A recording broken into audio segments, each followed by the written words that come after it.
Oh my God.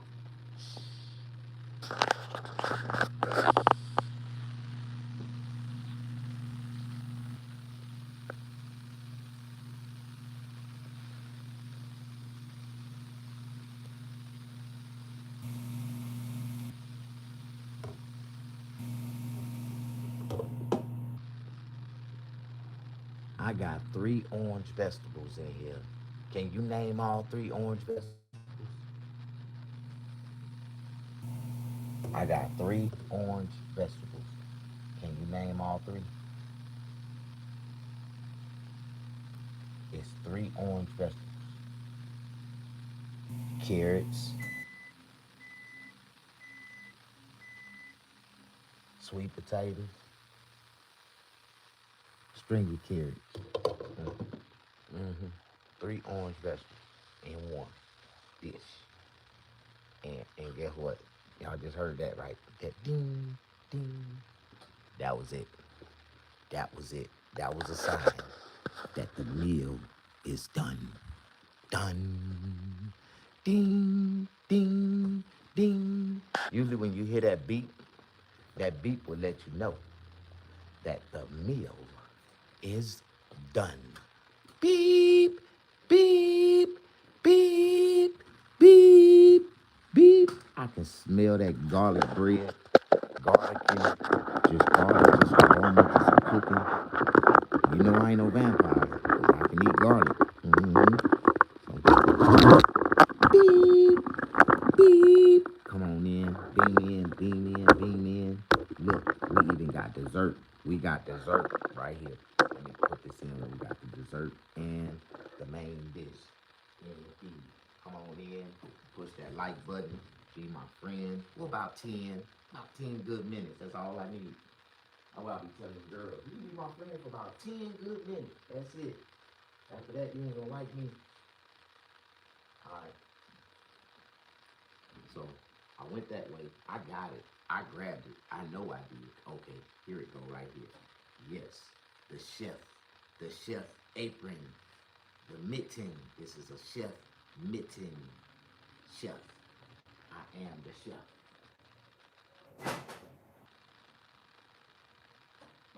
Oh my God, look at this. Look. Two pieces of cheesy Texas toast garlic bread. Mm, mm, mm. What is this gonna go with? What is this gonna go with? I'm gonna show you. Keep staying attuned. Stay tuned in. It's going with this. Oh, what is that? Snag. Look, I always want to freeze the frame for 1 minute. Somebody take a screenshot. Screech, scratch. What is this? This is my dinner, not yours. This is what I'm eating for dinner tonight. You know what this is?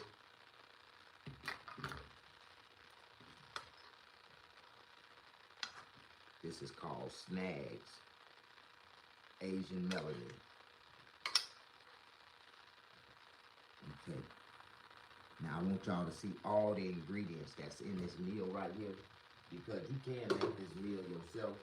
I don't want to be like I'm the only one in the world that can make this meal. This meal have corns, snap peas, uh, it got broccoli, it's got red potatoes, sweet potatoes, it's got carrots, it's got it's got chunky marinated carrots, and it's got stringy carrots. It's got stringy carrots in. So it's got two. Mm, oh, the carrots. Them carrots. Them carrots. Them sweet potatoes. Them sweet potatoes. Mm. And it's the garlic bread. So what's in the middle is the meat. The meat base is steak. Steak. So I got steak. I felt like steak, some broccoli, some snap peas, and it got the mini corn in it. It got the Asian corn, little mini Asian corn on the cob. Got some Asian corns in it. This is gonna be a delicious meal. And I got me a pear apple pie. A pear apple pie. A pear crusted apple pie. I got it. I got it. Somebody must have dropped it or something, and they discounted it, and I got it for $2.23. And I said, you know what? For dessert, I ain't never had a pear apple pie. So with a crust like this on it before. So I said, you know what? I'm gonna pop this. I'm gonna pop this in my air fryer and bring it back to as if it just came out the oven. Oh my God, we gonna tear this shit up. All right, but tonight I'm eating a little bit healthy, a little bit different tonight, y'all. Gotta eat healthy, gotta eat different. I don't know about the rest of y'all, but I already got one rolled up. So I'm gonna put it right here in my pocket. When I get through eating, boy, look at this meal right here.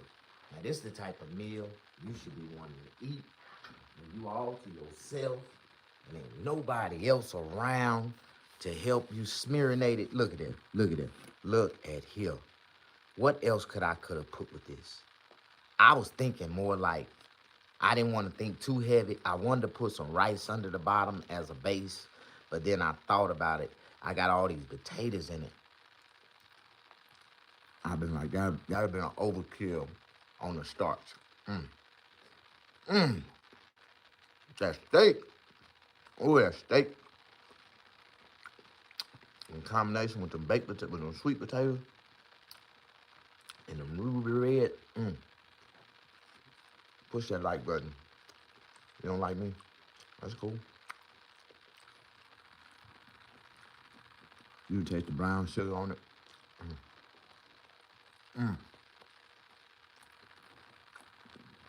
That brown sugar set off them red potatoes. Set off them red potatoes. Do you think this look like a good, nice, healthy meal?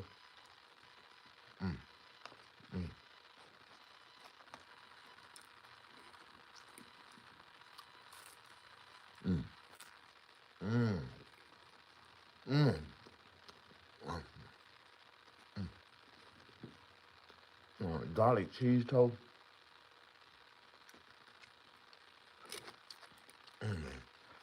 I think that's the only thing that make this meal unhealthy. The garlic cheese toast.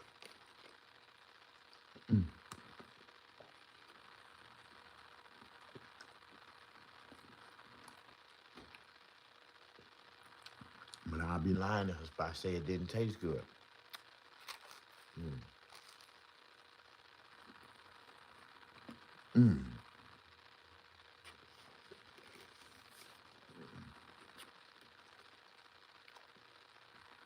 When you cook toast in an air fryer, it come out on a whole nother level.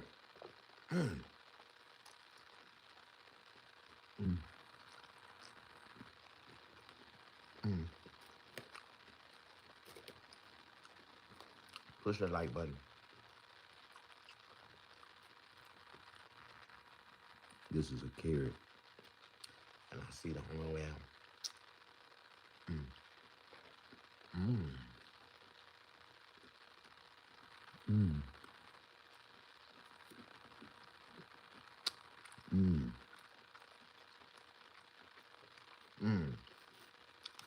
That was a nice carrot. Tastes good.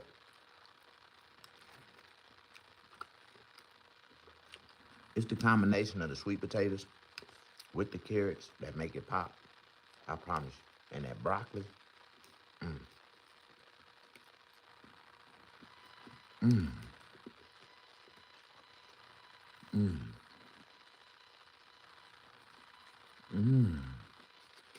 Delicious. What you eating tonight?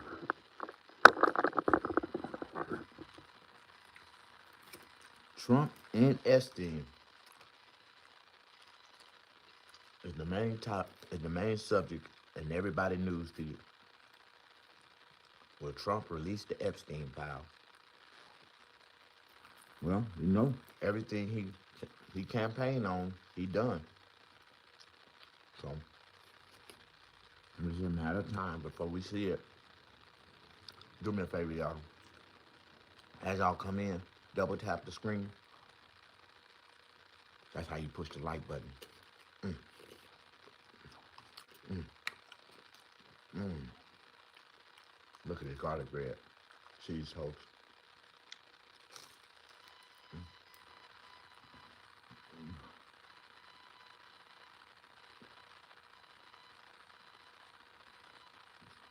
Mm,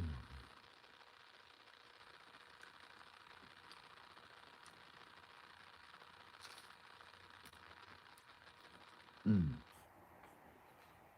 mm, mm. This is too good to be true.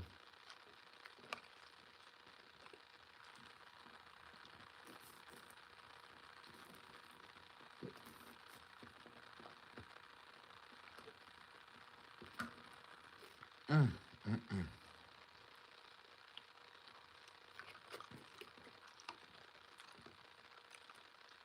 Have you ever wanted something different, but you didn't know how different you wanted it? You just want to try something, eat something different that you ain't ate in a long time. Something that'll change your opinion about. Mm, mm. You gotta try this recipe. This recipe is so delicious and healthy. It's healthy for you. Snag, just because you got a bunch of vegetables in that damn dish don't mean that it's healthy. Okay. It tastes like it's healthy. It looks like it's healthy. And if you tell your mind that before you put it in your mouth, I'm telling you, it'll work a miracle. Mm. You know, I just noticed I've been live for about 15 minutes. Ain't nobody came in and pushed the like button. Ain't nobody came in and commented yet. Ain't nobody came in and said, Snag, your food look good. It look horrible. Don't do that shit again. Like, when I usually have my good people in here, the good audience members that I've been associating myself with lately, they always criticize me or congratulate me on the things that I do. So, you know, I cooked this meal to try to impress y'all. And I don't know if I did a good job or not, but would you want to make a meal like this? Mm,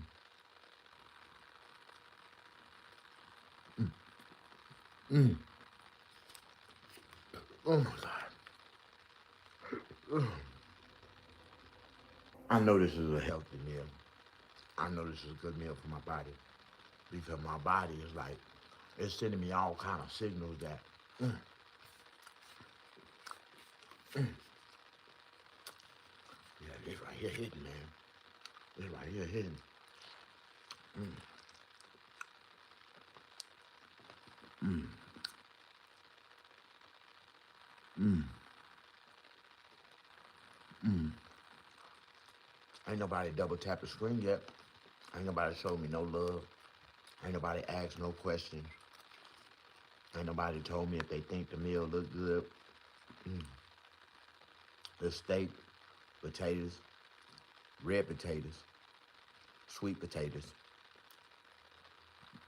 big chunky, juicy, seasoned carrots with carrot strips, broccoli, some snap peas, and steak. And steak. Oh, this shit good.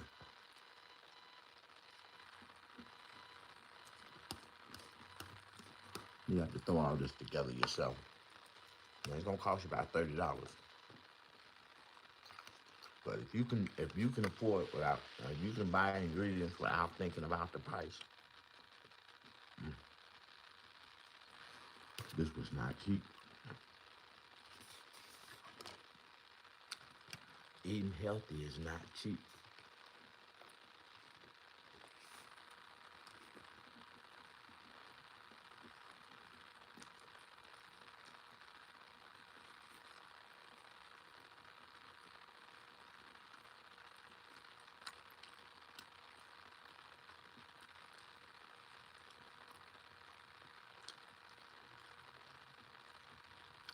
One thing I noticed, you cannot lose weight and be cheap at the same time. It won't work. You trying to be cheap and lose weight, it won't work. Mm. How you doing? Mm. Mm. I knew I, I, I shouldn't have did 2 pieces of bread. Mm. Mm. But that's really being gluttful. Now, my metabolism can handle 2 pieces of this bread, but the average other person can't, especially female. 2 pieces of bread like this might put about 10 pounds on you the next day. Some kind of way. I don't know how it happened, but this is delicious for me. Mm.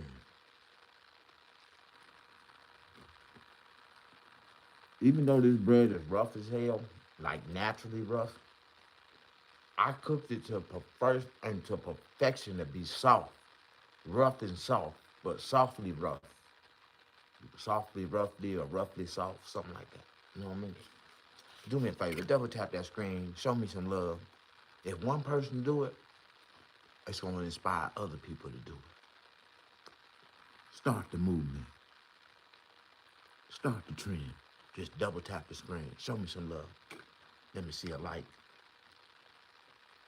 I just made all this wonderful, juicy food right in your face and ate it in your face, and you can't even like me? That's why your ass starving right now. That's why you ain't got nothing to eat. You gotta quit hating, dog, and start participating.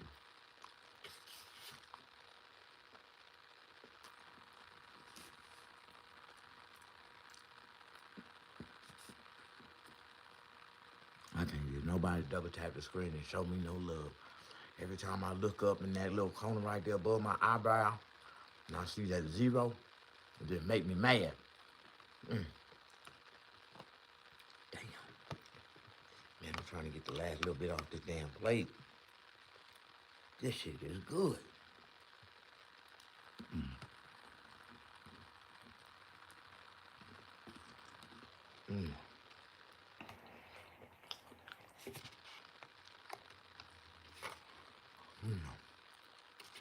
That's how good it was.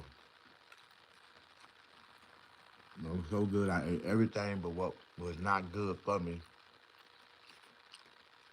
But I'm gonna try it too. Mm. That garlic bread good though. I ran out of everything else. I ain't got nothing to eat that garlic bread with. Stop eating. But just go get a little more and eat the garlic bread.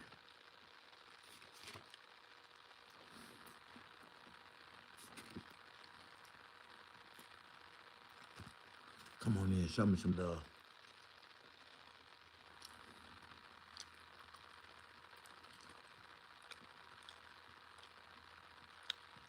I wish I could have shared that with somebody. It tasted so good. That tasted so good.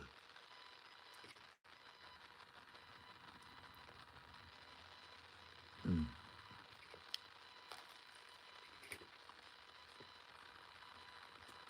It's like a pretzel.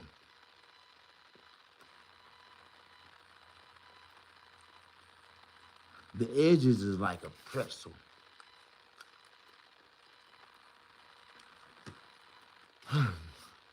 This is how good it is. How y'all doing? I asked you a question way a while ago. How are you doing? Is anybody gonna answer that question? Are you doing good? Are you doing better? Are you doing bad? Are you about to die? How are you doing? It's 5 people in here. I asked that question, and damn one of you 5 can answer.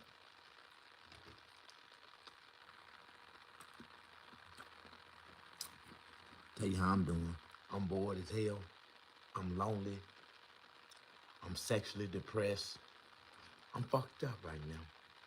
And I ain't got nobody to share my time with. So I decided to go live and share it with y'all. But y'all don't want to share it with me, so I'm going to go on about my business. And now I ate this juicy ass meal. All I got to do now is just sit down somewhere, relax my shoulders and arms. Nigga, I just be kicking in. I should be sleeping about 5-10 minutes. All I gotta do is get off my feet. As long as you on your feet, you cannot relax. You are standing, you got tension, you got muscles, you got mental control of your balance. You can't rest like that. You gotta get off your feet. What a damn bread.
Uh.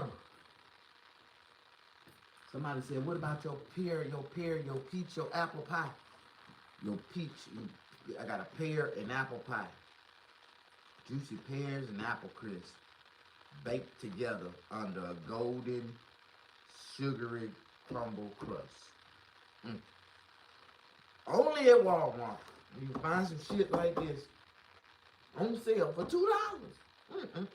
Delicious. I'm finna find out.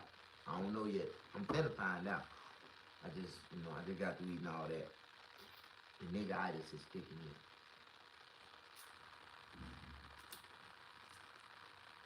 in. Where is my cigarette? Oh, that's my shank. Don't y'all mess with me. Just please stay away from me. You know I'm institutionalized. I keep a shank on me. So it won't be hard for me to explain to a judge how I fucked them up. Like, man, listen. I did 17 years in the penitentiary. You thought I got out of the penitentiary and walked back into society and I ain't had at least a shank? Oh, man, you lost your damn mind. You crazy as hell, too. You need to go to the penitentiary. Like, am I the only one?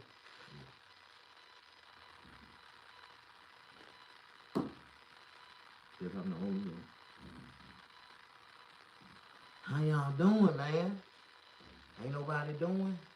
Ain't nobody wanna talk to me? Ain't nobody wanna show me no love? Don't nobody wanna leave no comment? Don't nobody wanna say hi, Snag? Well, fuck you too. Well, YouTube is so can be depressing sometimes. I swear it can. It can be depressing. You have 20 motherfucking strangers just staring at your ass. And they don't know what the fuck he talking about. Ooh, he just look good. His background look good. What is he talking about? They can sit here and listen to me talk for 20 minutes and they still be asking themselves, what is he talking about? These people be lost like a motherfucker. How the fuck y'all doing? Push that like button. Somebody said something. Boys, what's up, man? Can you read? Shatiko Woods, there you go, baby. There goes some of my people. I feel a lot better when I see people names that I'm familiar with. You know? How y'all doing? Come on in. Push that like button. Y'all just missed that juicy, healthy meal that I just made. Y'all can catch it when I download this video.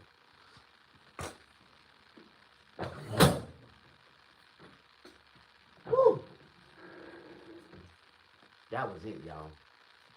That really made me feel good about myself. Whew. You know them damn vegetables. Ate all them carrots. So I can see 20, 20, 20, 20 right now. I can see straight through that goddamn wall. How y'all doing? Push that like button. Don't nobody like you tonight. I don't know why.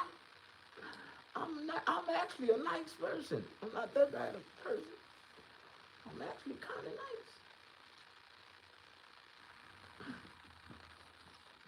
Yeah. You said cut that damn Pie. Hold on, man. I gotta put this back in. I gotta put this in the air air fryer for at least about 15 minutes. Like 15 minutes. We gotta get this thing all the way right, dog. I want this to feel like and taste like it came fresh out of Walmart oven again. Yeah. I only paid $2.23. I think that was a good deal. Regular price was like $6. $5.98. Mm-hmm. See? I went to Walmart, I found everything but what I was looking for. I was looking for some pussy, but I just yeah, this is where you will find one of them girls at. I tell you, I can show you all the sections in Walmart. You can meet pretty girls, exactly where they gonna be at every time. You might have to sit around for a little while for one to come down the aisle, but they gonna come. I swear. And the pie aisle, this is one of them. Now you might not get the pretty fine girl over there by the pies, but you get you a nice chunky thick one. She got a pretty face, might have some pretty feet, but I ain't find no girls in Walmart. And I went in all the little sections, baby section, over there in the little section where they got the panties and the socks. You know what I'm saying? Over there with it on the other side over there we got the tampons. Then they got the other side. They got this little one feminine section where they got all this little feminine stuff where girls be at over there. Like I could tell you where to go to Walmart. You find you a girl. Shit, my last 5 girlfriends came from Walmart. My last 5 girlfriends, I returned back to Walmart, nigga. Like, so Walmart got an excellent return policy. I swear they do. That's why I go there. I fuck with Walmart upside down. Yeah, how y'all doing? Cut that apple pie. I am. This is not just an apple. This is an apple pear. This is a pear and apple pie. Pears taste just like apples. Apples taste like pears when you warm them up. Don't you agree?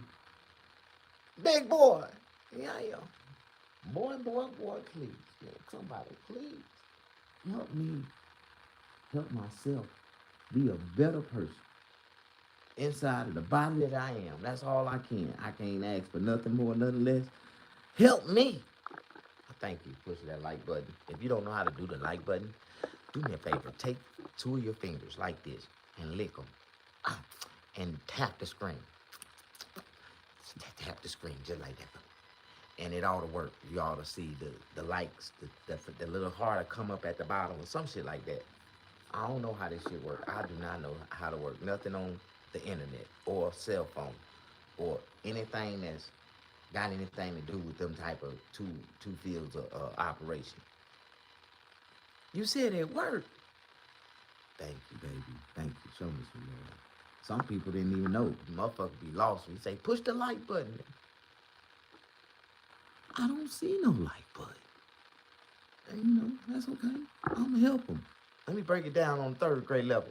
Push the like button mean lick your finger and double tap the screen. Tap, tap, real fast. Tap, tap, and you'll see the heart start to fly. Then tap it again. Then tap it again. And, you know, push that like button. Don't nobody like you, Snag. I don't know why. You gotta coerce motherfuckers to like you. That's some bullshit. How the fuck, what the fuck is going on, America? Shit. Y'all the one stressed the fuck out, not me. Y'all the one broke as hell, not me. I ain't broke. I ain't got enough, but I ain't broke. Shit. That's one thing. I might not got enough, but I damn sure ain't broke, nigga. What about the rest of you niggas? I can go to sleep peacefully tonight. I got over $200 in my possessions.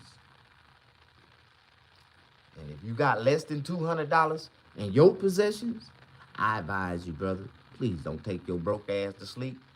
You can be real productive, you know. And if you can't come up with a good idea during the day when you wide awake, you'll come up with a great money making idea if you about to go to sleep. What imagine if you couldn't go to sleep broke?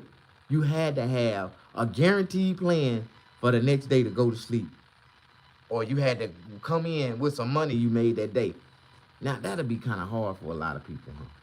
Life would be really fucked up. It's already fucked up for their ass. But really, life would be really fucked up then. Do you think so? I think so.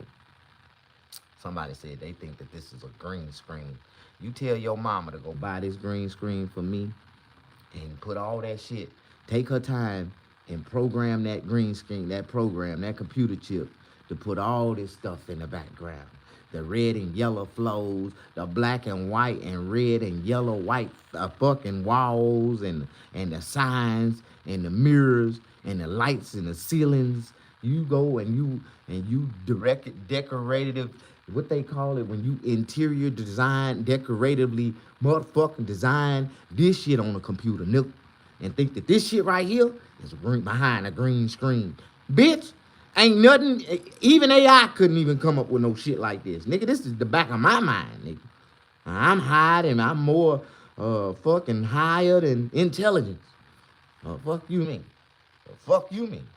Fuck you talking about a damn green screen. Bitch, yeah, piss me off. How the fuck you doing? Don't nobody like me. I know. It's somebody like me. Somebody like me. Somebody like me so much they want to suck my dick right now. I wish I could find it. Now push that like button. Fuck you, Snag. Oh, well, fuck you too then. Sometimes I just be feeling that way. Like, I be feeling like the world be telling me, fuck you. I can hear them saying it under their breath. They ain't got the nuts to say it to my face, but I can hear them saying it under their breath. Fuck you, Snag. Fuck you. Like, man, fuck you too, nigga. I can read your thoughts, bitch. I know what you thinking. Am I the only one? You can't think no fucked up shit around me. I can read your thoughts, bitch. Don't. I wish the fuck you would. Am I the only one? I guess so. You know, I've been reaching and feeling for my damn lighter for the last 30 minutes. And I know I got one. I had one somewhere close by. Somebody, somewhere, please give me a lighter. I know. You know what? I did. I had that lighter. I remember I had it. Think, Snag. Think, motherfucker. I had it. I had it in my hand. I had it. And I put it on my body. I remember putting it on my body. Because I had a blunt in his hand. I had a lighter. I put that blunt right here. Yep. Like, see, follow you. Backtrack yourself, nigga. And boy, if a motherfucker say they ain't got no memory, nigga, they can't think. Well, that's a goddamn lie. Now, I don't believe no. I will slap the shit out of anybody that tell me they forgot. Bitch, think hard, bitch. Think harder then, goddamn it. I will slap the shit out you and make you remember that shit happened just like it did just a second ago. Fuck you mean you forgot, bitch? Am I the only one? You better think about it. And I mean, you better think hard, bitch. And you ain't got but 3, 4, 5, maybe 10 seconds max before I reach down from the depths of hell and come all the way up to heaven and come back down on your ass, bitch.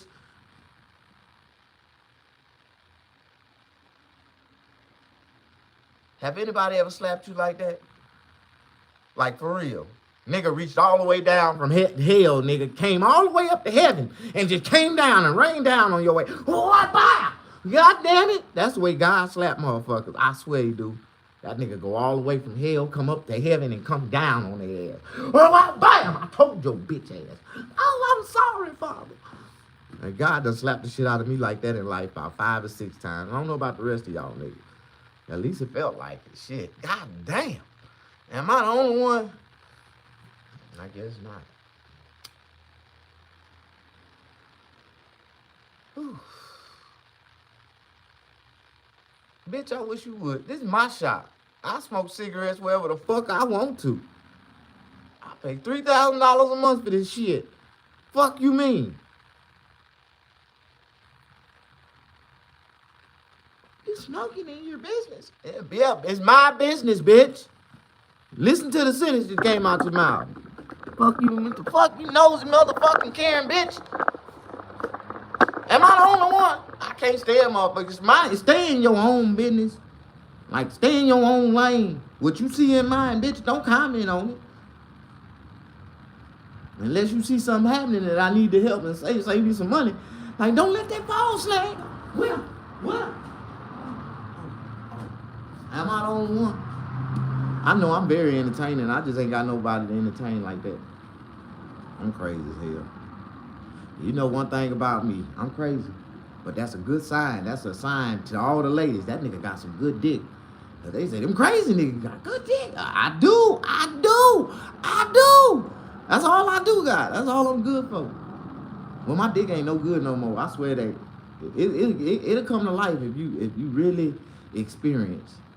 If you really got some experience and you really can excite me, oh, my dick will stay hard all night long. But I ain't never I can't find a woman to keep my attention for nothing in the world. Like shit. I got ADHD 2.0. ADHD 2.0. I even got a card from my doctor to wear around my neck so I can aware the public what they dealing with, but I don't wear that shit. How you doing? Don't nobody say nothing. Don't say nothing. Fuck. You ain't gotta say nothing. I asked y'all that shit 20 times. Ain't nobody answered that question yet.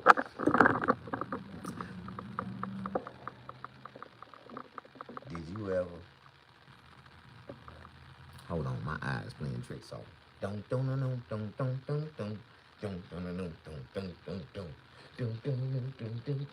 me blink my eye. I think it's all that salt and shit I ate a while ago. I'm getting dizzy. That's nigga-itis. I can't read.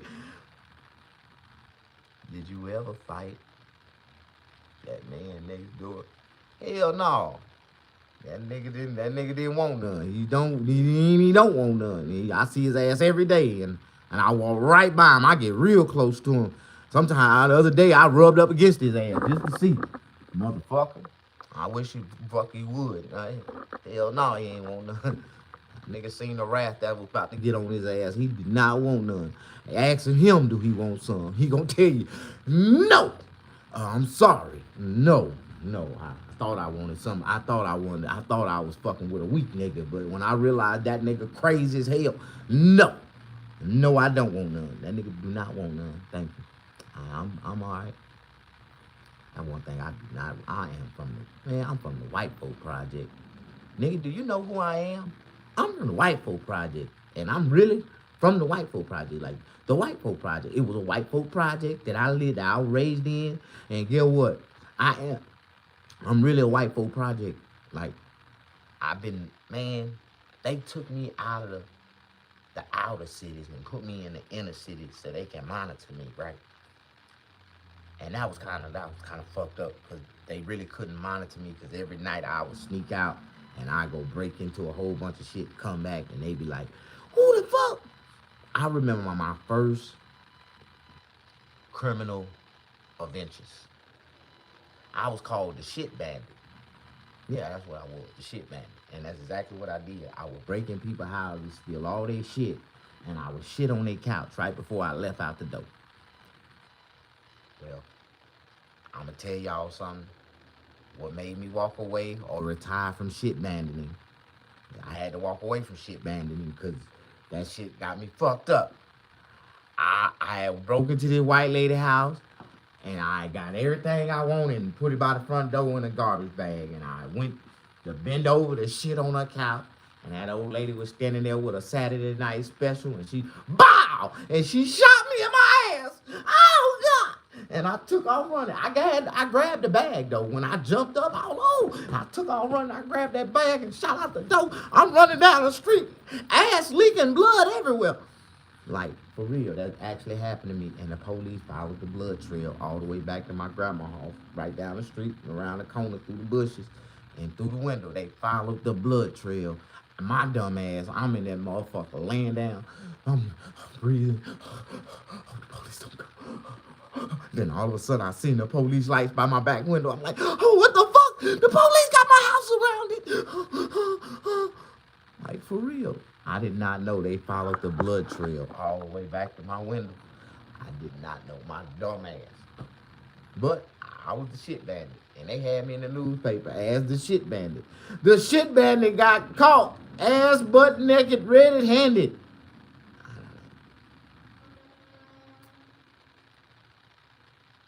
Yeah, I got shot in the ass breaking in them white folk house. Sometimes in life, man, you gotta learn what don't when you get caught. That's a sign from God that it wasn't meant for you to be doing that shit. Move on to something else, and that's what I did. I stopped breaking in houses and I started selling crack cocaine. I said, you know what? I think it fuck taking these people's shit. I'ma just go I'ma buy the people's shit that the crackheads take. I like, yeah, go get what I need, dog. Like, am I the only one? Double tap that like screen for me. That double tap that screen and make the like button go up for me. That'll put YouTube. That'll give YouTube a notification in the algorithm section. Like, this nigga deserve to be in the algorithm. Like, something like that. You know what I mean? Most of y'all don't even know what I'm talking about. Hell, I don't even know what I'm talking about. Because I ain't talking about shit. I started out. I know how I named the video. It was Trump, Epstein, green, orange, purple, green, yellow, dinner. And niggas didn't understand what I was talking about. I was talking about the color of my dinner that I was cooking. You know what I mean? And we were going to talk about Trump and Epstein along the way. You know what I mean? And I was going to tell y'all the reason why Trump didn't fuck with Epstein. See, what happened was back in the days, not that long ago, but back in the days, Trump invited Epstein over to one of his parties. Epstein got at one of Trump's hoes. Epstein tricked the hoe away from the Mar-a-Lago and had her at the Epstein Island, turning out, giving out pussy all throughout the island. Some kind of way, Trump heard about the pussy being passed out around the island and found out that the girl was working at his estate, and Epstein came over there and stole her. Oh, Trump went off, called Epstein. Hey, man, I told you that my hoes were my hoes. When you come over here, leave my hoes alone. No, you couldn't listen to what I told you, man. You had to do what you want to do, and you done came over and stole one of my hoes and took her over there, and I done heard about the hoe. And I'm mad because I didn't even know she was a hoe, but I would have known eventually if she'd have stayed around me that that was my hoe. Motherfucker, she liked it me first. I understand how Donald Trump fell out with Epstein. Because if I was Donald Trump, I would have kicked his ass out just because of that. Just like that. Nigga, that was one of my hoes. You got one of my hoes at your island. And I didn't even know she was a hoe. Nigga, don't bring your ass back over here. Like, that's like one of the biggest player rules of the game, man. My hoes and my hoes, nigga. It's different. You catch my hoe on the track and that bitch lift her head up and give you some conversation. If she choose, I lose. But no, nigga, at my castle, inside my castle, the hoes that's inside my castle, they off limits, dog. Nah, all my hoes taken care of. They don't want you. They don't need you. Oh, this bitch left with you, man. Oh my God. Am I the only one? Don't nobody know what I'm talking about. Don't nobody even know what real hoes is. I understand. Y'all don't even know what real hoes is. And half of y'all half of y'all come from hoes or is hoes or just what it is. Y'all don't even know the definition of hoes. That's cool. And I ain't mad at you. Because every time I get to talking about hoes, there's always somebody trying to label them in and beam me in and just be like, you be talking about black women in general. Bitch, did I say black hoes in general? What? I be trying to correct them because they be always trying to universally like blame me for just talking bad about people for no reason. You know what I mean? And I don't do that type of shit. I ain't gonna win, gain no, I ain't gonna bust a nut. I ain't gonna get nothing out of that shit. And if I ain't winning no money or busting a nut, what the fuck do I? Am I the only one? No, snap. See, I'm so fucked up. My cigarette went out. See, I'm so smooth as a player. I can be talking and my cigarette will go out and won't burn up for me. So I'll be wasting money on just buying up another cigarette and then hit it with one time. You know? Mine is different. What I do with mine and how I move and manipulate with mine is totally different the way you see anybody else on the internet. Everybody. There's not another nigga on this YouTube planet. This is a YouTube planet we on. I just want to let you know. And there's not another nigga on this YouTube planet that's like me. And I'm gonna be real about it, dog. And it's been a whole bunch of people that verified it already. Like Snag, when YouTube realized they got a one of a kind on this bitch, nigga, you gonna blow up. I know. I've been waiting. Since 2009, 2007. I shot my first video in 2007 on accident. And I came back in 2009 in full deliberation to make it happen. Like, I've been posting since 2009. I done posted over 2,000 personal videos. And then one of them went viral. I don't know what the fuck I'm doing wrong, but I gotta keep posting. Somebody help me. I need help. I need help. And I ain't afraid to admit it. They say if you can admit to your problem, man, that might be the first step of the stages of solving them. I need help. Don't nobody want to help me. See, the nigga he was screaming for help. He said it. He said he knew he got a problem. The nigga said he knew he needed help. And he said, I need help. But then nobody helped. Ain't that about a bitch? How y'all doing? Push that like button. Said real talk. This nigga be talking too real. And ain't got nobody to talk to. I really feel like I be talking to myself a lot. But because I can look at my reflection and see it in this phone, I know I ain't talking to myself. It's just like if I was in my bathroom right now, looking in the mirror, talking to myself. I'm actually talking to myself. I see the reflection. That's a spirit on the other side of that reflection. Like, nigga, you ain't crazy. You got all the rights in the world to talk to yourself. And that's what I be doing in general. Like, I just be telling people, y'all think I be talking to y'all? Bitch, I'm talking to myself. When my psychiatrists look at to see these videos, they just get off real fast. They be like, oh, he normal. He's still talking to himself. They know. How y'all doing? You said I hear you. That's some real talk, dog. I guess that's what I be doing when I be talking to myself on live. Ain't nobody in that bitch. That's exactly what you're doing, dog. But that is complete healthy therapy when you talk to yourself with a reflection. Like, now, if you just sitting there walking and talking and you ain't looking at nothing. Now, that's some crazy ass shit, now. Like, you got some issues. Like, I be having issues, but I be looking at myself, talking about my issues. So I think I can deal with them a little bit better. Like, and it's just common sense to tell you, say, as long as you're looking at something when you're talking, you talking to something, right? Hey, motherfucker don't like me because I break some shit down to them, make them be like, oh, you know what? That really makes sense. Oh, yeah. As long as you're looking at something when you're talking to something. That's all I'm saying. So if you're looking at yourself through a reflection of something, nigga, you're talking to something. So who you actually talking to? You talking to yourself? Ain't nothing wrong with talking to yourself. See, I'm talking to myself right now. Ain't nothing wrong with it, dog. Until you start putting action behind it. Like, you see what I'm saying?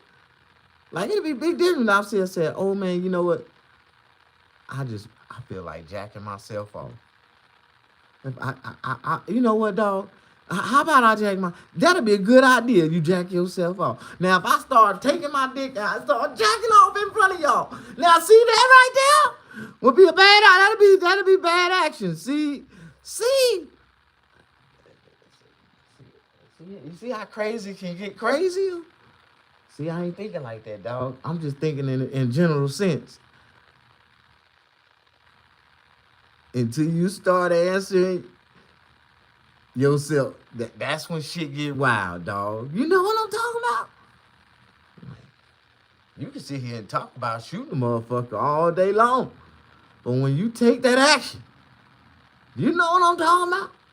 Yeah. Shit changed. Where my light at, dog? I know I had one. Cause I know I had one. Cause I was talking about having one when I lit this motherfucker. Whew. Them type of sounds right there scare the shit out of me instantly. You just know something done got fucked up.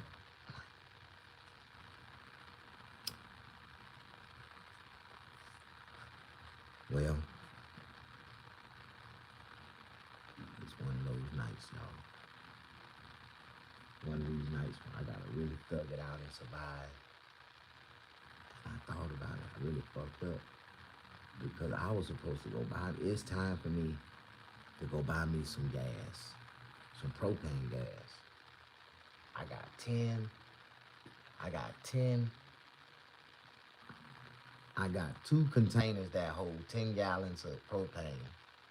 And for me, I probably use about 30 gallons of propane a month.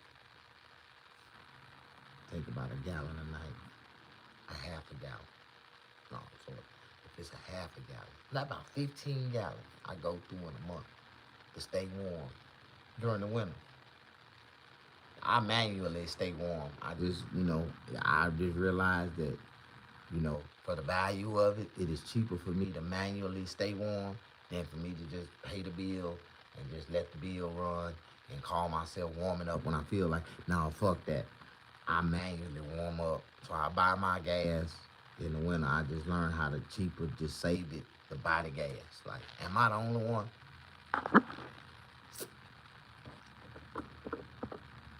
You said, what time is it there? Man, it is half past the monkey ass, a quarter past the last time you asked. What time is it?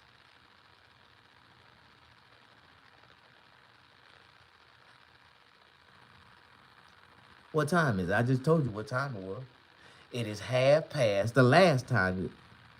Half past the monkey's ass, half past the last time you asked. What time is it? Fuck yeah, dude. This dude crazy as hell. Thank you. I love you, man. It's 10 to 1. That means it's time for me to go to sleep. And I'm going to get back up. If I go to sleep now, I'll be up 10 minutes to 4. Y'all know I got a sleeping disorder. I was diagnosed years ago with this shit called insomnia. They say I can't sleep. I don't sleep. I'm like a zombie. I don't sleep. And then when I do sleep, I'm still up. But most of the time, I program my body to rest for 3 hours a day. I know I can stay up for 24, but right around this time now, it's time for me to let my body rest and go into rest mode. Even though I know I don't be asleep because I can hear a rat piss on cotton. So I just find myself in a realm of rest. And that feels so good. I don't sleep, but I rest for like 4 hours. But I can hear everything. Ain't that about a bitch? Am I the only one? I'm fucked up, man. I've been this way. I was born this way. I've been this way. But I will be back up and live at 4 a.m. My coffee pot will come on at 3:50. Right around 4, I should be getting that alert. Because I like, I live off the 4 a.m. rule. That's how I'm so successful. I tell people, look, I'm successful because I wake up every morning at 4 a.m. It's kind of hard for y'all to understand that. I'm successful because I wake up every morning at 4 a.m. Do you get it? And I have a 5 o'clock appointment. I have a 5 a.m. appointment. Yeah, I gotta get that money, dog. See, I be working at 5 in the morning. VIP. That means I'm working on a very important person. Early in the morning. And Trump done signed that new executive order that we ain't gotta pay no money. See, now I feel free. I ain't gotta pay no taxes on none of the services that I offer. Man, ain't that about a bitch? They wanted me to pay taxes for something that I give away for free. The fuck? Crackers done lost their damn mind. Man, they really have. But now I'm free. It took a cracker to set me free in order for me to be free. See, crackers lost their mind. They wanted to tax me for a service that I offer. And now it took a cracker to set me free to say you don't have to pay taxes on them services. Man, thank you, man. Amen. Push that like button. I think I don't have to pay taxes starting after 2025, but that's fucked up. They want me to go back and pay taxes from all them years that I didn't pay taxes for doing services that I don't sell a product. Fuck, how can I push a tax button on a service? You just tell me that. I'm already getting underpaid for the services that I do. But don't nobody understand what I'm talking about.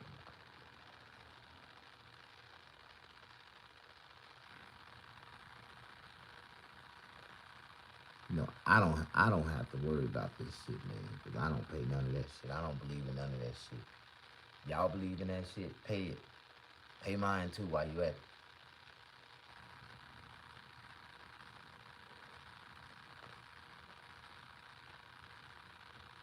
I ain't made no money in 2 days and you sitting there talking about pay? Pay what? Think about it. You been at work for 2 days and ain't make no money. But then when you do make some money, they want you to pay. Pay them. What the fuck? You ain't know what the fuck? That's bullying. That's like gangster shit. Like you paying the gangsters the taxes. You paying the mafia taxes. Like fuck that. The mafia came up with taxes anyway. You didn't know that? Them Italian motherfuckers. The motherfuckers from Italy, they came up with that shit. That was one of they brilliant, right? Light bulb ideas. We gonna tax them ass and just get free money. And if they don't pay us, we'll beat them up. That's some Italian dumbass shit. How y'all doing? Push that like button. He said, dude, it's too real. Thank you, man. I love you, man. I love everybody that can see the real niggas in me. That real nigga shit. Like, it take a real nigga to see a real nigga. Like, I tell y'all. Take one to know one, dog. You know what I mean? So when I speak on shit, you better listen to the man and take it to heat. Cause this that real gang shit, nigga. That real nigga shit. That real nigga.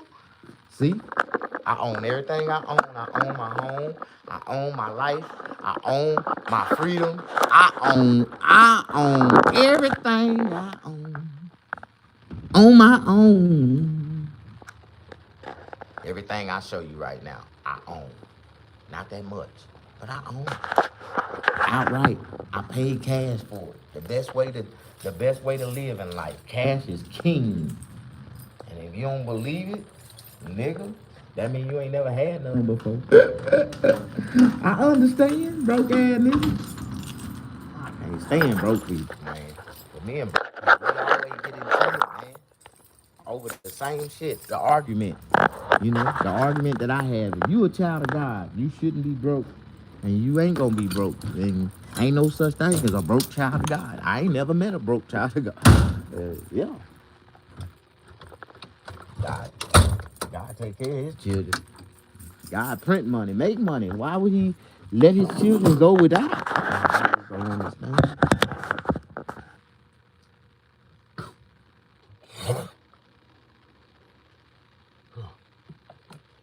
got so many people that just don't like me. I understand why they don't like me. Because I have things that they don't have. And I do things that they can't do. I move ways that they can't move. Yeah. Yeah. I understand. I get it. I get it. They don't. It's cold as hell. It is cold as hell outside. It's like like 45 degrees, maybe 40. Mm-hmm. But not in my RV. My RV is about what? It's 87 degrees. That's a nice warm temperature. That right there. I told y'all, if you cannot control the temperature inside of your environment, even if you was outside, you ain't living, nigga. You trying to live. That's just fucked up, dog. You can't control the temperature in your environment. You can't afford to control it. That's what it is. I understand.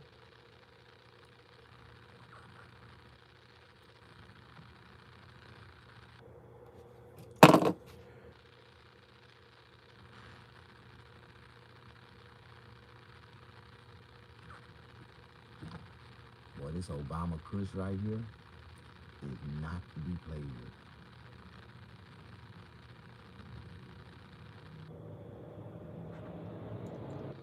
You hit this too many times, and you will wake up right beside Obama, wherever the fuck he at somewhere. How you get here? I don't know, dog. But you are real, dog. Obama is real. Peace to be with you, brother, stranger. Good fortune on all your adventures. Thank you. God bless you. I wish that you can donate to help me move forward with my next adventure. My next adventure is to open up a homeless shelter, a human restoration center to help people rebuild human beings. Like, I want to rebuild human beings like people restore cars. I want to restore them and give them a second chance in life. I'm not the best person in the world, but I know what a second chance is. I know what a second chance means. I know what it takes to give a person a second chance. You know what I mean?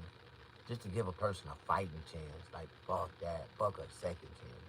Most of these niggas ain't never had a first chance. Like, you know what I mean? But I want to give a person a fighting chance at life to be able to fight and conquer. Like, if you ain't got the tools, if you don't have the weapons that it takes for you to fight, then you ain't gonna be able to fight, bro. If you ain't got what it takes, you ain't gonna be able to win, man. It's too many elements against you. And every element got its own weapons, and man, it's just, you gotta be able to defend yourself. You know what I mean? You really gotta fight to survive in this world, man. Like, I believe in that so heartedly, man. How you doing? Push that like button.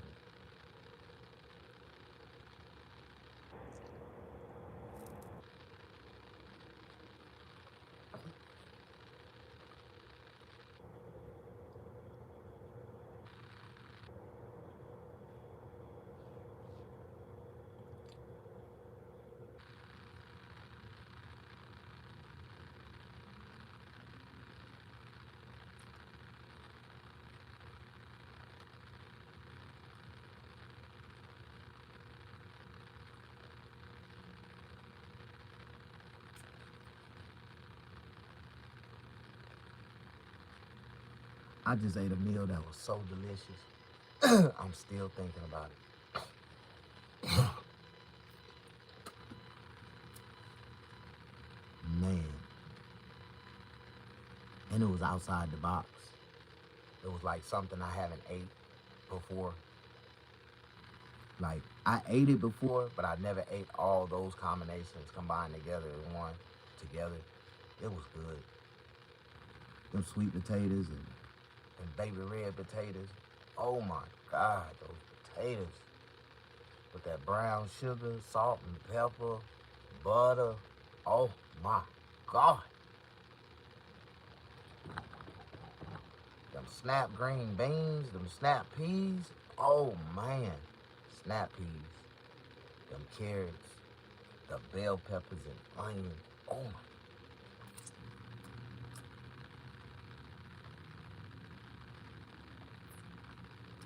Did you know that onion is a fruit?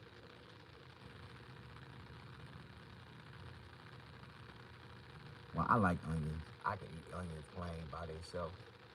Unravel them bitches and eat them.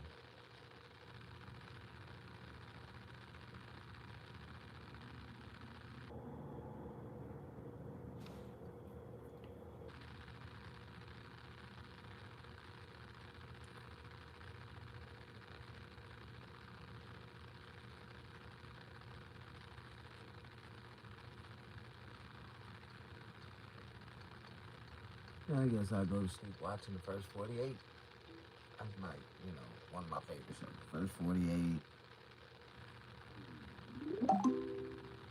2020, Forensic File. I seen one last night, and the girl that died, that's all she used to watch. And it was like, yeah, man. Lord, please don't let this happen to me, but I just be so into this shit. Just entertainment.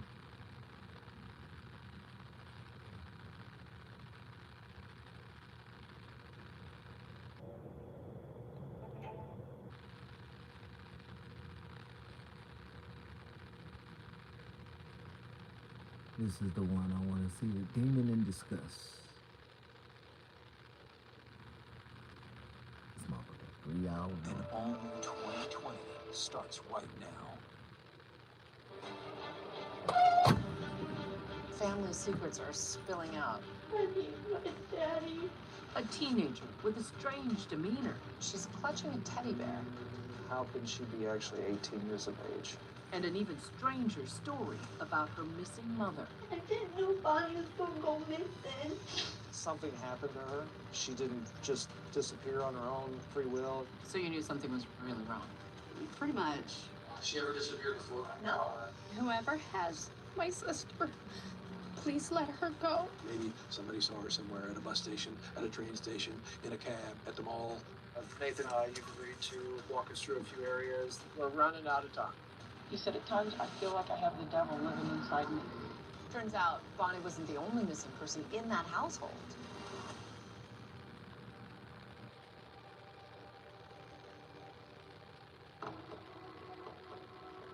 Police in Albany, the public health finding a missing woman. Bonnie Woodward was last seen Friday afternoon.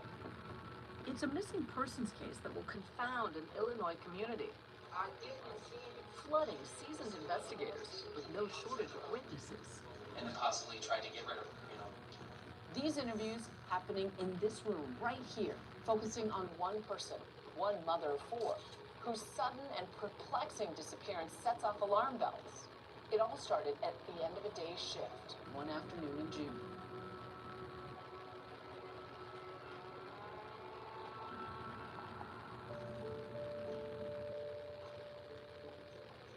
Bonnie Woodward got off around 3 p.m. that day. She was working at what was called Unismith Nursing Home here in Dalton. It was a normal day of work for her.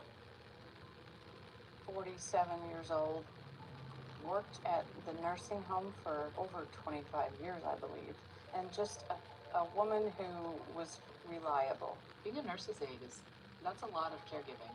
She did it forever. She loved what she did. She went to work, she worked her shift, and then would come home to her children every night, as well as Gary Wilmerth, who she was dating at the time.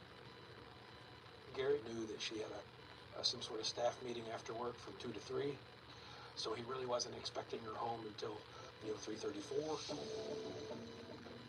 That boyfriend, Gary Wilmerth, says he tries getting a hold of Bonnie around 4 o'clock. But his call goes straight to voicemail. Your call has been forwarded to an automatic voice message system. Everybody was like, she would call if she was 5 minutes. Oh no, everything she did was on a schedule. Nobody had seen her. This was very abnormal for Bonnie. She was always in communication with her family. After she didn't return home, her Push that family like button. members Show me reached some out. love. They tried to call her. They tried Double to tap text the her. screen if you don't No know how to do it. response. But the next morning, when Bonnie doesn't show up for work, her co-workers are alarmed by something they see in the parking lot. Her red Chevy Avalanche was still parked at the nursing home, had not moved from the previous day. Windows had been down even during the overnight hours. She loved that truck. And she worked really hard to get that truck. She absolutely loved it. So she wouldn't have just left it. At that point, it was clear that there was something wrong. And Gary reported her disappearance to our department the morning of the 26th. When we work on the missing person and we're dealing with an adult, you have to keep in mind the possibility if they just want to take a break. They want to get away from family and friends, and that's natural. Also have to look into what's usual and what's their history. Detectives assigned to the case soon learned that 47-year-old Bonnie Woodward is a force of nature. Bonnie survived breast cancer. She was a fierce mother to 4 children. Bonnie has 2 grown children from her first marriage, Joseph, who's 28, and Jennifer, 26. Bonnie is also mom to 2 stepkids, Heather and Aaron. She adopted them after their father, Bonnie's 3rd husband, passed away. Heather was about 17 years old at this time, and Aaron was special needs, and she cared for him every day. Bonnie is also a devoted grandmother. She grew up as one of 9 siblings, so she has a large, extended family. What kind of aunt was she?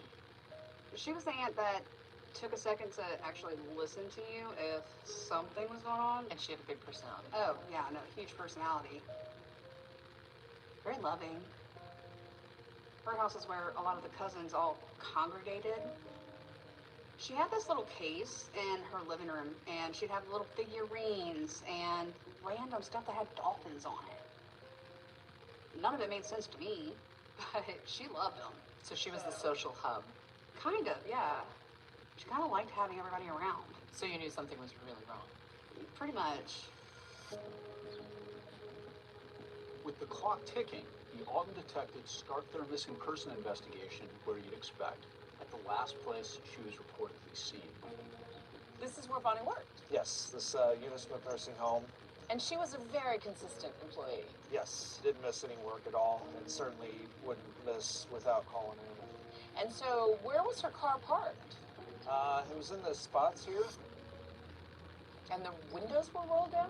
Yeah, windows were rolled down, so you would have to imagine that she expected to come back to the vehicle. Back here, presumably no surveillance was captured. No, at that time there was no surveillance back here that we could rely on. Without any surveillance footage, officers are hopeful that Bonnie's car may actually give them some clues as to what may or may not have happened. The vehicle, there's no significant damage to it or anything like that that would cause us any alarm. And upon looking at the inside, there was no evidence of a struggle, so we ended up having this vehicle towed to our police department, secured until we could process it, and also dusted for prints. One of the early things was how Bonnie Woodward was really regular with cashing her paycheck. The day she disappeared was payday, and she would, every time she was paid on Fridays, she would take that check to the bank. That was ritual. Ritual. The check never got cashed. She never went to the bank. Nothing happened with any of her phone, social media, bank accounts, all went dead as of 4 p.m. that day. And so then we have to look at what other troubles that she may have in her life. We have to look at prior relationships. We have to look at Gary Wilmarth, her current boyfriend. And so what did you find when you dug into Gary's background? Gary's got a colorful past. He's a convicted felon, and they've had some domestic issues.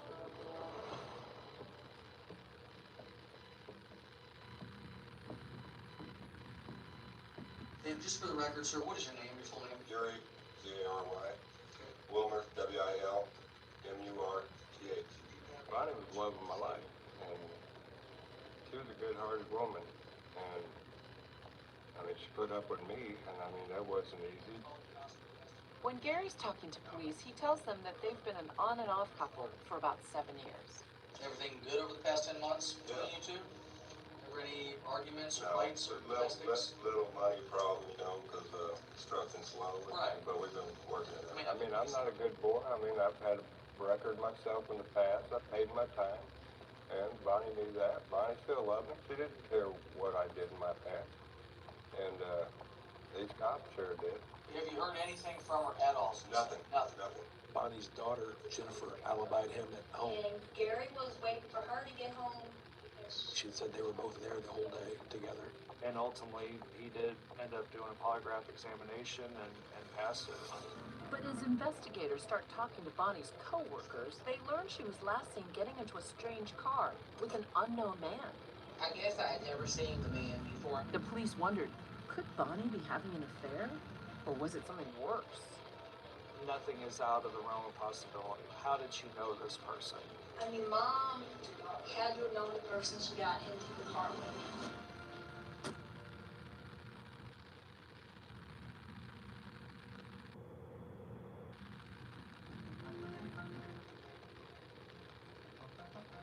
Going into its third day, a baffling mystery is unfolding in Alton, Illinois, a river town outside St. Louis. Nurse's aide and mom of four, Bonnie Woodward, vanishes in broad daylight just before her 48th birthday. Alton, it's a nice little town. It's situated on the Mississippi River and the Illinois River.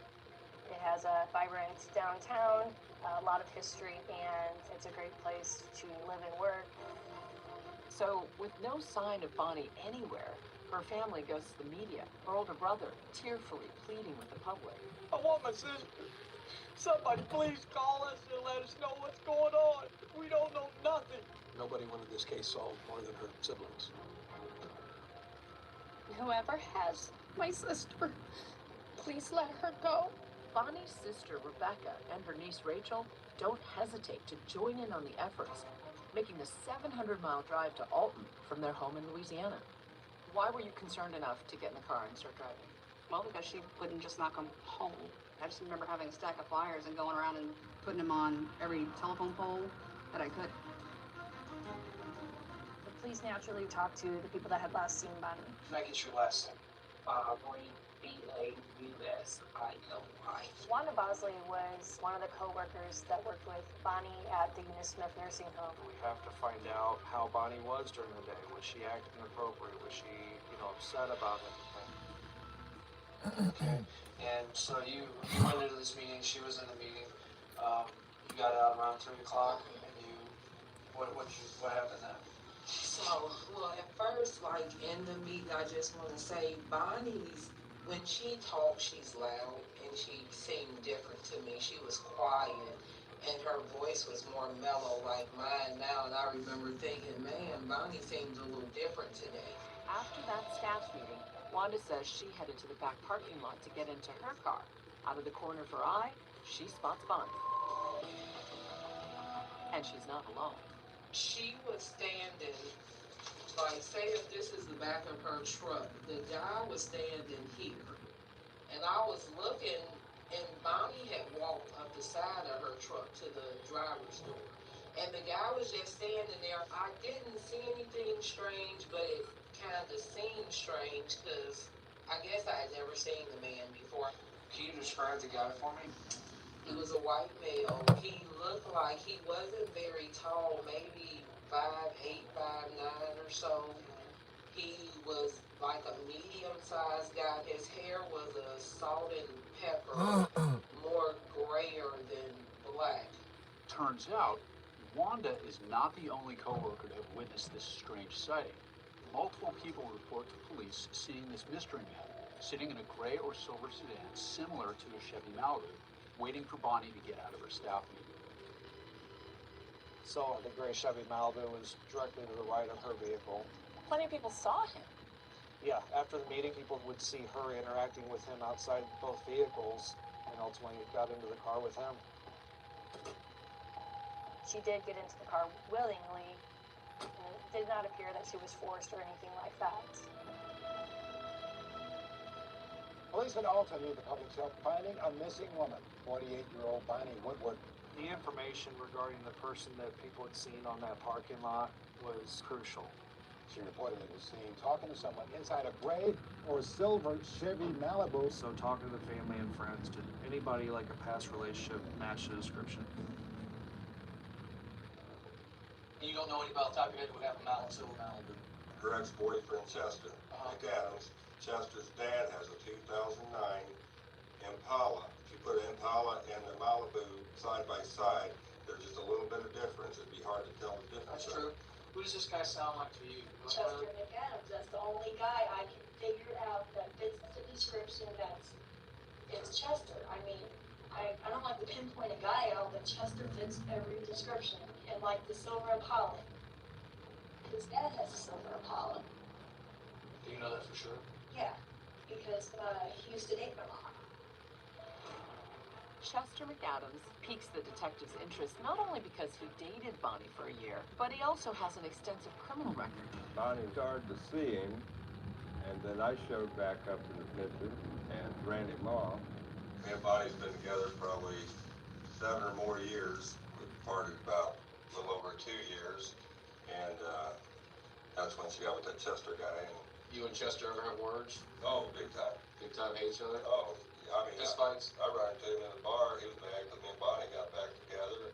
So I kind of thought maybe he was upset and might have did something to her.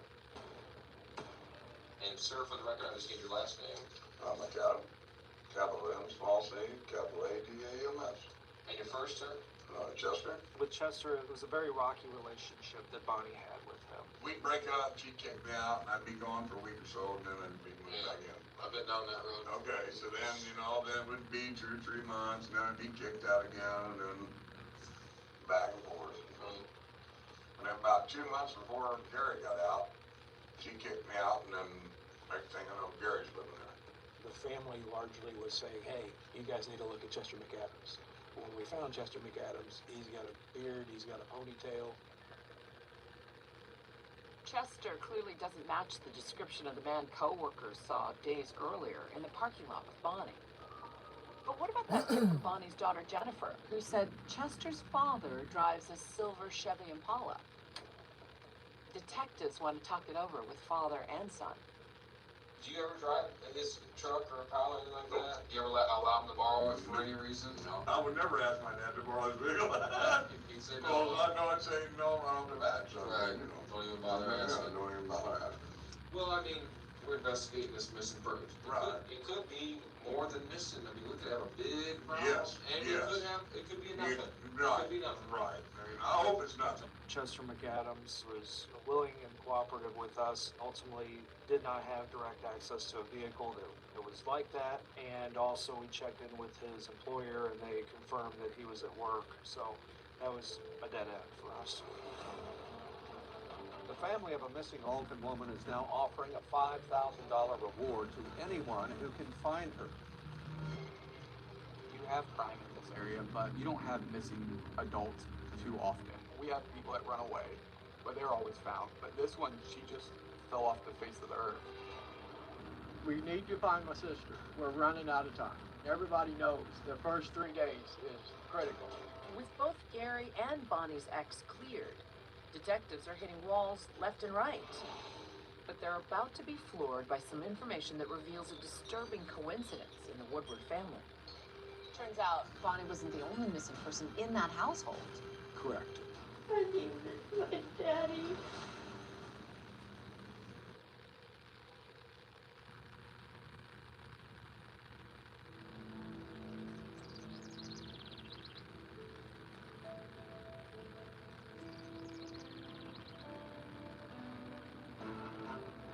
Bonnie Woodward's disappearance is the talk of the small town in Illinois she called home. Bonnie Woodward has been missing. Friends and family were gathering to pray for her return. We need to find my sister. We're running out of time. Investigators are frustrated and increasingly concerned. We were doing missing person flyers, talking to local media. We were trying to push this out there as much as we can. Maybe somebody saw her somewhere at a bus station, at a train station, in a cab, at the mall. We're trying to get any kind of lead that'll take us where we need to go. But they're all kind of wild goose chases. It's as if she's vanished into thin air. Right. It wasn't without leads. Somebody would say they saw somebody somewhere in Pontoon Beach, Applebee's in Kansas City. but none of them appeared to have much merit. We had to into everything about her life that was going on at that time. You discover, wait, she's not the only missing person in that household. Right. It turns out that her stepdaughter, Heather Woodward, had been reported missing to the East Alton Police Department more than a week before. East Alton Police Department, which is a separate police department from ours. So we were not aware of that at the time that Bonnie went missing. There was nothing 100% that told us that the two were linked. So at that point, we're having to do a dual investigation. This is a huge coincidence in a small town that a mother and stepdaughter go missing in the same house. Huge. Remember, Heather Woodward is Bonnie's 17-year-old stepdaughter. Bonnie adopted Heather and her brother Aaron after their dad passed away when Heather was just 8. After Bonnie adopted them, it was made very abundantly clear they're in the family. Like, those are her kids. The house is a busy one, with Bonnie's adult daughter Jennifer and her 2 little girls, plus Heather, Aaron, and boyfriend Gary, all living under one roof. And the family tells detectives there was friction between Heather and Bonnie. It was an unhappy teenager, and it was a stepmom giving her chores to do, and there was a little resistance. At some point they argue, and Heather wants to move out, and Bonnie initially doesn't resist the idea. Our investigation revealed that around June 10th, Heather went with her teacher, that was Christine Scheffel, and Bonnie knew about this. That teacher, pictured in the high school yearbook along with Heather. Heather moved in with her just 2 weeks before Bonnie vanished. And now that both Bonnie and Heather are missing, investigators have lots of questions. I'm here with the Christine Scheffel. I wanted to get the history of how she became engaged with Heather's life. And then the number one question is, where is she now? She was last with you. Where is she at? I had Heather now for one class as a freshman. For the entire year, she has been very vocal to myself and all the other teachers of the abuse that goes on at home. Things like being slapped or thrown against a wall, or woke up at 3 in the morning to wash every dish in the house. Just plain creepy. And who's the one she's alleging that does all this? We knew that East Alton Police Department was aware of these reports, and we could not get anything to substantiate these reports. Heather painted a picture of your aunt as being abusive. What do you make of those allegations of abuse? I can't see it. I can see her being loud with anybody, child or not, like just being vocal, but not abusive. Like, there was no way. Heather has been telling everyone for over a year that when she turns 18, she will be kicked out. She called and said that I'm getting kicked out and I need you to come get me. The teachers, I believe her heart was in the right place as she was trying to help this 17-year-old child. Bonnie called us and wanted Heather back. So, and I did tell her she had to go back home. So, like, she cried most of the night. And then whenever you came back on the 17th, she was gone. Right. So now, according to this teacher, Heather leaves her home on the 17th. That same day, Bonnie reports Heather as a runaway. Bonnie went knocking on doors. It was driving Bonnie nuts because she couldn't find her. In obtaining the reports, it was clear that Bonnie wanted to find her stepdaughter, and she was not getting the information she wanted from the teacher, and she was adamant that no matter what, she was going to find her. And now, detectives aren't making much headway in finding Heather either.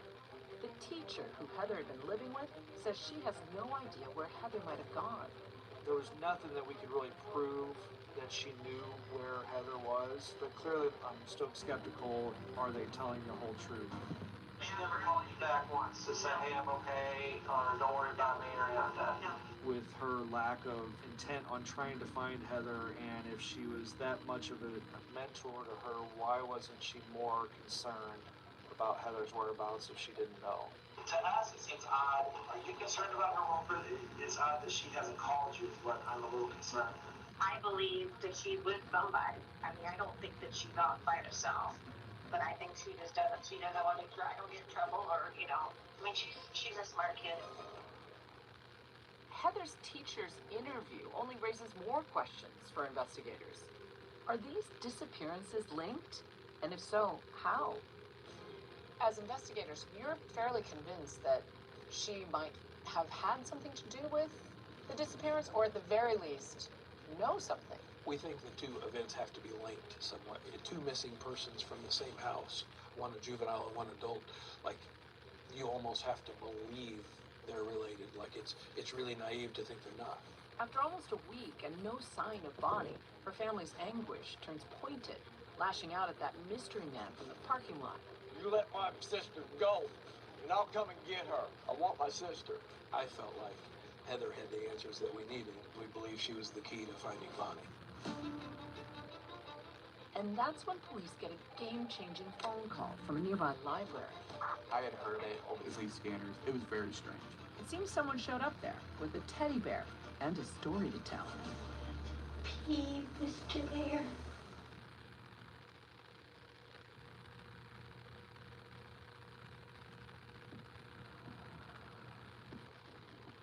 Summer is in full swing here in Alton, Illinois. Backyard barbecues, 4th of July fireworks. Bonnie Woodward used to host these kinds of events, but not this year. She's been missing for a week. And in a twist, her teenage stepdaughter is missing too. Until out of the blue, 8 days after Bonnie vanished, through these doors walks the missing teenager, Heather Woodward. The East Alton Police Department received a call from the library that there's a person saying that she's Heather Woodward. With all the speculation going around, I wanted to hear what she had to say. They got Heather and took her to the police station, and I thought, man, they're going to find out something now.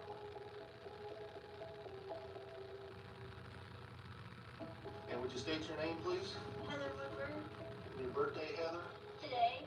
Physical condition for Heather was not of anything that was of concern. There was no injury to her. Clearly, she'd been being taken care of. What do you know about the whole situation with Bonnie and everything? What I read in the paper. Okay. That's it. And I guess you read in the paper that you were also Yeah. listed as a runaway also? And I was planning on coming home on my birthday. That was the plan, so I didn't have to go back to Bonnie's house.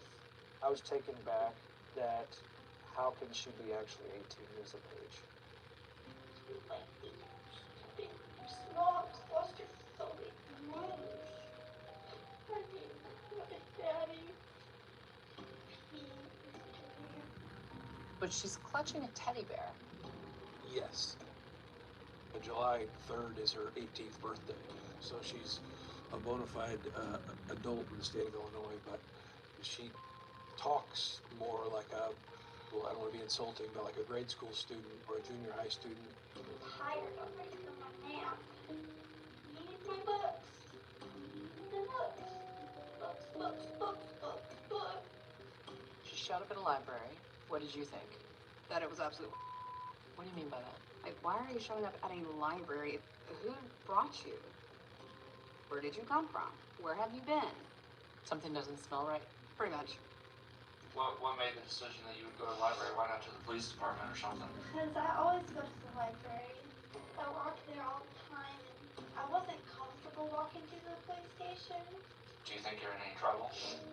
I don't know. I'm scared. Because you had a lot of people concerned about you. We don't know what happened to you. We don't know what happened to Bonnie. I haven't talked to my mom. Heather's thought of it wasn't that big of a deal that Bonnie had disappeared. It didn't come across to me that she had a lot of concern about where Bonnie was. What do you think happened to her? I don't know. I thought that maybe she hid to draw me out, and then she'll come out now that she knows that I'm home. That's what you thought? Why would you think that? Because sometimes that's just the way Bonnie is. And she can be mean. And I don't know. She's just mean. You know, I gave her the safe space to talk to me about situations in home, and pretty much the extent of it was that she was being made to do chores and clean the house. you know, typical things that I think a lot of teenagers and youths do and should be doing. Because I'm not going back there to be slave labor and a free babysitter. I just couldn't do it no more. From what she told multiple people, she was being physically and verbally, mentally abused. You know, it doesn't go beyond the realm of possibility that maybe she was embellishing more about that relationship between her and Bonnie to pull the heartstrings of people that, you know, were close to her, that could be of assistance to her. And one of those people, police begin to realize, may have been that teacher, Christine Scheffel, who took Heather in. Miss Scheffel's been there for 4 years. And she was afraid for me to go home because Bonnie can be mean, and sometimes she hits. There was an investigation into Bonnie's parenting. Yeah, it's DCFS, Department of Children and Family Services, and they had been involved before. And what did they find? It was unfounded.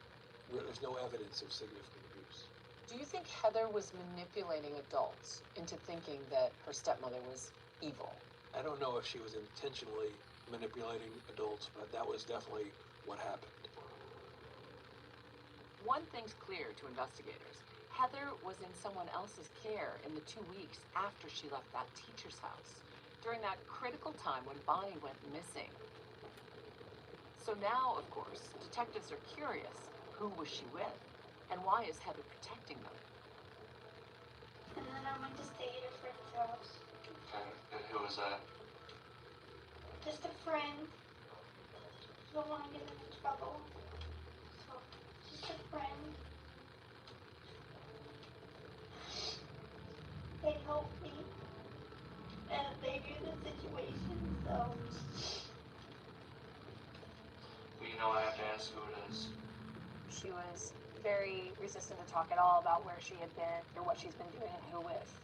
They're not gonna get in trouble, are they? Well, I don't know about that. They don't know nothing. They don't like Bonnie. I don't want to know where Bonnie's at. And as seasoned investigators, you thought she's hiding something? Yes, and we had to push hard enough to get that information. They told me they didn't know Bonnie was missing, and I don't want to get him in trouble. And then it'll be all my fault. I didn't mean to cause him trouble. I didn't know Bonnie was gonna go missing. So now, another layer to this mystery. She was painting a pretty ugly picture of her stepmother. And might that have motivated somebody to try to protect her? Sure. Are they just good Samaritans or something else?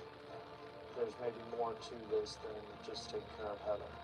The trail will lead detectives down these winding roads into truly uncharted territory. We didn't see that coming from a mile away.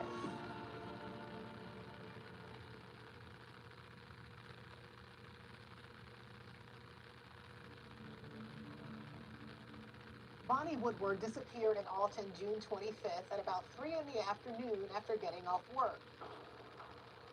Her family members haven't seen or heard from her since that day. Bonnie Woodward has been missing for over a week. Her boyfriend of 7 years, Gary Wilmer, says he catches glimpses of her in every passing stranger. There was times I could be at a store, pass somebody on the street, could be the color of their hair. I remember talking to her grandbabies. They said, "You go bring Grandma back. You got a picture of a little bitty girl that's looking at me. Where's Grandma?" I just thought in my heart she was going to come back. I wouldn't take a no for an answer. She was coming back. And investigators say they aren't taking no for an answer either. Bonnie's now 18-year-old stepdaughter, Heather Woodward, who also strangely went missing a week before Bonnie, has now suddenly reappeared. Hey, Heather, we just need to ask a few things here. After hours of questioning from detectives, Heather seems finally ready to reveal the identity of the people she says helped her run away.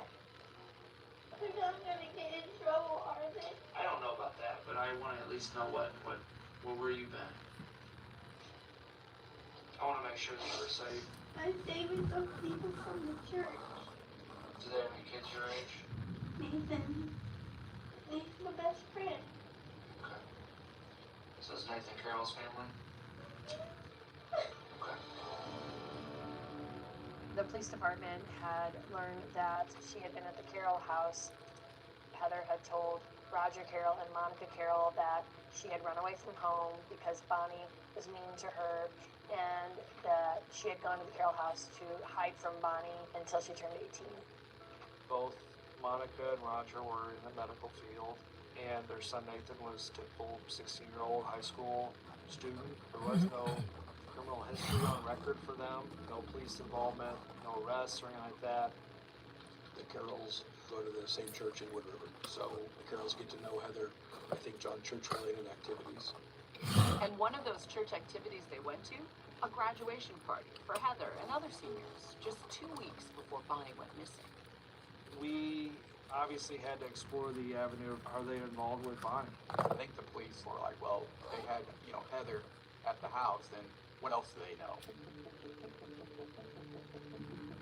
We went to their listed address in the Jersey County area. They're living in amongst 60 acres of property. It's just a lot of wooded, open land. What jumps out at you about Roger Carroll? He's in his 40s with the brownish gray hair, 5'10"-ish. His primary car is a silver 2005 Chevrolet Malibu, which is the suspect vehicle description. We tow the vehicle to our police department and ultimately process this vehicle for any evidence related to our case. This investigation is now shifting into high gear. Monica and Roger Carroll come in for questioning. You are Roger William Carroll Jr. I don't want to answer any more questions until we speak with our attorney. Okay. You decided to invoke your right to counsel, correct? Yes. Heather Woodward, Bonnie's stepdaughter, is also called in again the very same day and pressed for more information about the day Bonnie went missing. What do you know about Bonnie leaving or what happened whenever she left or was? Betty was quicker. I mean, I know that she got in the car with some guy, and they broke off. That's all I know. We did talk about the car. Yeah, it was a silver and gray car, Malibu. That's all I know. Does that I know. sound like any car that you're familiar with? No. Besides Roger's car. But Roger wouldn't hurt a fly. Investigators then confront Heather with a new piece of information. They found out that she and the Carrolls were together at a lake house in the days just before Bonnie went missing. They went down to Monica's parents in Goreville, Illinois on a small trip, just the four of them. And detectives grow even more suspicious when Heather shares that Roger and his son Nathan returned home by themselves on the same day Bonnie disappeared. Roger and Nathan came home on Friday. We came home on Saturday, me and Monica. Why did they leave on Friday? But Monica told me that he just wanted to get home, and he made Nathan go with him. He brought Nathan with him, got up and left at 7 o'clock in the morning on June 25th, Friday morning, the day Bonnie disappeared. Now, the question I have here is the guy that meets with Bonnie up at the nursing home. He's in a gray Malibu, silver gray Malibu. How do I know that Roger's not the one that met with Bonnie up there that Friday? I don't know. Roger. Bonnie never met Roger, so I don't know why she'd get in the car with him. What if he told her, hey, I know where Heather is. Why don't you come with me and you pick her up? Do you think Bonnie would have gotten in the car with him then? No, she doesn't care about me. So you have a lot of circumstantial evidence, but nothing that cracks the case open. It is all circumstantial. There wasn't enough to link Roger Carroll or Monica Carroll to Bonnie's disappearance. However, both of them at that time were charged with harboring a runaway. Both Roger and Monica plead not guilty to this charge, but this turns out to be a helpful tool for investigators. In getting those charges, we can also get fingerprints, we can get photographs. And then you put Roger in a lineup. We did. We used this mugshot primarily with the employees at Unismith. And that did not come up with a match. It did not. That resulted in no positive IDs. The family members must be chomping at the bit at this point. They are, but sometimes the cases move when they want to move. Did you feel like There had to have been somebody out there that knew more than they were saying. I think anybody that is just trying to locate a loved one often feels like somebody's not talking or somebody's lying. Summer winds to a close without Bonnie Woodward and without answers, until news of a body found on the banks of the Mississippi River here in Alton, Illinois, leaves her loved ones holding their breath. Every time a body comes out, we call. 51 days exactly. She's been gone, and we have not one solid answer. That body, it turns out, is not Bonnie Woodward. But a break in the case is coming. The lab results from Bonnie's abandoned truck are back, and the results are stunning. The crime lab comes back with a very significant hit. Yes. I understand what we're trying to tell you right now. There's new physical evidence in this case. I said we have to jump now. This is our time. I'm thinking I'm gonna die. It's crazy. Absolutely crazy.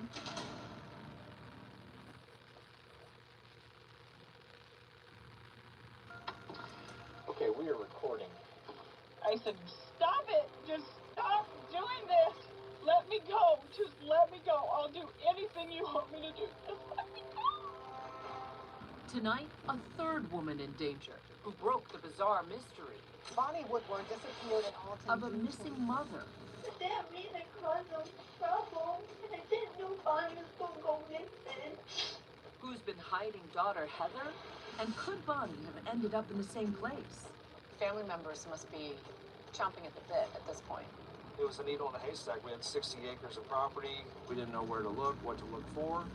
Nathan and I agreed to walk us through a few areas that are of interest in our investigation. We got to hit on the prints. And on a scale of 1 to 10 of your suspicion level, where did it go? Yeah, it's spiked. Any idea what they were? Little pieces of white things, but I don't know exactly what it was. The family's falling apart, and we have to jump now. This is our time. She now is starting to put everything together and is fearing for her own life at the same time. He said, I have killed for you. I have killed for you. That sounds like bingo.